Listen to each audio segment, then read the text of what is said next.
Assalamualaikum warahmatullahi wabarakatuh. Halo semuanya, kembali lagi ya kita akan bahas prediksi soal SNK bidang kebumian nomor 69 dan 70. Oke, lanjut. Berikut ini yang termasuk batuan buku Velsik adalah, jadi apa sih yang disebut sebagai Velsik? Velsik ini bisa kita sebut sebagai batuan beku asam, guys. Batuan beku asam.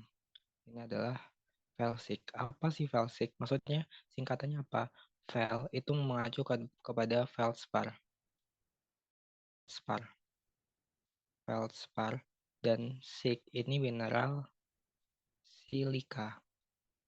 Nah, jadi kenapa disebut felsik itu singkatan dari feldspar silika.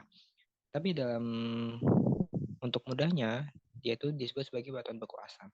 Nah, buat cari batuan-batuan apa aja sih yang termasuk batuan beku felsik, kita bisa pakai bantuan ini. Ini adalah Bowen reaction series. Ini rumus penting atau diagram penting untuk belajar batuan beku. Jadi kita punya 4 klasifikasi batuan beku berdasarkan komposisi mineralnya. Itu ada 4. Ada felsik, intermediate, mafic, dan ultramafic. Atau dalam bahasa Indonesianya felsik ini asam, intermediate ya tengah-tengah. Tapi kita biasa sebut intermediate. Kalau mafic, kita bisa sebut basa. Batuan beku basa itu mafic. Kalau ultramafic berarti ultra basa. Kayak di sini, di deret bawah ini, felsik ini punya 2 batu ya. Ada granit, ini granit, dan juga ada riolit. Bedanya apa? Granit ini untuk intrusif, riolit ini untuk ekstrusif. Begitupun dengan intermediate, di sini ada diorit, ini untuk intrusif, dan andesit ini untuk ekstrusif. Sebenarnya lebih ke teksturnya. Teksturnya ada faneritik, afanitik. Jadi ada tekstur faneritik. Tekstur faneritik ini adalah tekstur di mana mineralnya ini atau mineral yang atau kristal yang terkandung dalam batuan itu bisa dilihat oleh mata telanjang. Sedangkan afanitik ini untuk melihat sebuah kristal dan mineralnya harus menggunakan bantuan mikroskop karena dia tidak bisa dilihat oleh mata telanjang. Nah, biasanya dan emangnya batuan beku intrusif ini biasanya memiliki tekstur faneritik. Sedangkan yang ekstrusif ini biasanya afanitik. Karena apa? Karena batuan beku intrusif itu cenderung membeku lebih lama. Karena dia kan ada di bumi ya. Dia cenderung membeku lebih lama sehingga kristal-kristal yang terbentuk itu bisa menjadi besar. Sedangkan kalau yang ekstrusif ketika dia membeku, magma membeku di permukaan bumi, dia kan pasti terkena proses-proses eksogen, misalkan kena angin, kena air, dan lain-lain. Sehingga dia cepat membekunya. Jadi semakin cepat suatu batuan tersebut membeku, maka semakin halus pula tekstur yang dihasilkan oleh batuan tersebut. Nah, di sini, di batuan beku atau di deret bawaan ini ada dua jenis. Misal felsik, granit. Granit ini untuk faneritik atau intrusif. Riolit ini untuk afanitik sebagai batuan beku ekstrusif. Intermediate juga diorit itu faneritik yang mana dia intrusif dan andesit dia afanitik yang mana dia ekstrusif. Begitupun dengan gabbro. Gabbro dia itu intrusif.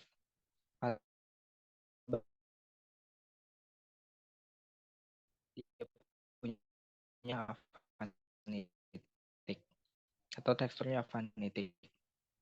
Ultramafic dia punya peridotit. Peridotit ini untuk intrusif atau faneritik dan komatit ini untuk ekstrusif yang memiliki tekstur afanitik. Seperti itu. Jadi tanya dengan Bowen reaction series atau deret reaksi Bowen. Itu. Buat cara baca deret reaksi Bowen udah aku bahas di video sebelumnya. Sehingga di sini batuan buku felsik ini apa? Granit ya. Andesit itu intermediate, diorit juga intermediate, gabbro ini basa, peridotit ultra basa. Oke, lanjut nomor 70. Pertemuan 3 lempeng besar di Indonesia menyebabkan di Indonesia titik-titik. Ini semua benar. Oke, bahas. Jadi Indonesia itu ada 3 pertemuan lempeng, yaitu lempeng Pasifik di sini, lempeng Indo-Australia di sini, dan lempeng Eurasia. Ketiganya itu bertemu di Indonesia. Menyebabkan apa?